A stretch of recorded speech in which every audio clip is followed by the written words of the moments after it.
नमस्कार, मैं शिवानी रतूड़ी लाइव में आपका स्वागत करती हूँ। और आप सभी को गणतंत्र दिवस की हार्दिक शुभकामनाएं। तेजस्वी यादव के राष्ट्रीय कार्यकारिणी अध्यक्ष बनने पर राजनीतिक जानकार एक पंक्ति में अपनी बात कहते हैं और इस पर पूरी कवायद का मर्म समझा जाता है।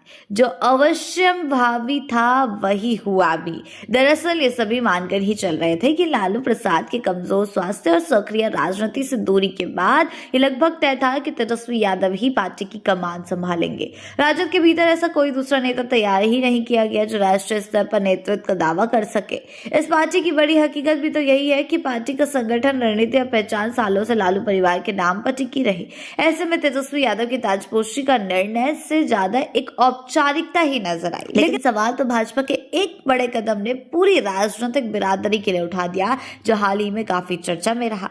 दरअसल भारतीय राजनीति के इसी दौर में भारतीय जनता पार्टी ने नितिन नवीन जैसे अपेक्षाकृत सामान्य पृष्ठभूमि से आने वाले व्यक्ति को राष्ट्रीय अध्यक्ष चुना। ये फैसला बीजेपी के भीतर आंतरिक लोकतंत्र और संगठनात्मक ढांचे की ताकत को दिखाता है। यहाँ नेतृत्व एक परिवार की विरासत नहीं है, बल्कि संगठनात्मक यात्रा और राजनीतिक कौशल का परिणाम बनता है। यही फर्क राजद जैसी पार्टियों को और राष्ट्रीय विस्तार से रोक देता है। इसके साथ ही क्षेत्रीय दलों के लिए परिवारवाद सिर्फ पसंद नहीं, बल्कि कई बार मजबूरी बन जाता है। राजनीति के जानकार भी कहते हैं, दरअसल इन पार्टियों की पहचान अक्सर किसी एक करिश्माई नेता से जुड़ी होती है। संगठनात्मक ढांचा कमजोर होता है और दूसरा मजबूत चेहरा खड़ा करने की ना तो इच्छा होती है ना रणनीति। नेता के बाद वही राज चलता है जिसे जनता पहले से जानती हो।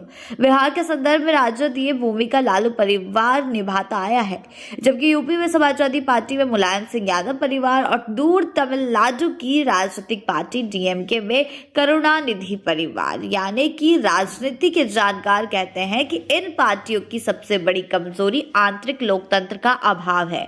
चुनाव, पद और जिम्मेदारियां ऊपर से तय होती है। संगठन के भीतर प्रतिस्पर्धा को अक्सर नेतृत्व के लिए खतरा मान लिया जाता है। परिणाम ये होता है कि जमीन से उठने वाले नेता या तो सीमित भूमिका में रह जाते हैं या पार्टी छोड़ देते हैं। धीरे धीरे पार्टी परिवार की राजनीतिक संपत्ति बन जाती है और उसका उपभोग करने का अधिकार भी एक परिवार के हाथ में ही रहता है। हालांकि इसके दुष्परिणाम भी सामने आते रहे हैं, जो पार्टी के अस्तित्व पर ही सवाल खड़े हैं। जी हाँ, राजनीति के जानकार कहते हैं कि परिवारवाद का सीधा असर पार्टी के विस्तार पर पड़ता है। जब नेतृत्व सीमित परिवार में सिमट जाए तो दूसरा सामाजिक वर्ग खुद को उससे जुड़े हुए नहीं पाते। यही कारण है कि राजद बिहार से बाहर कभी मजबूत ही नहीं हो पाई।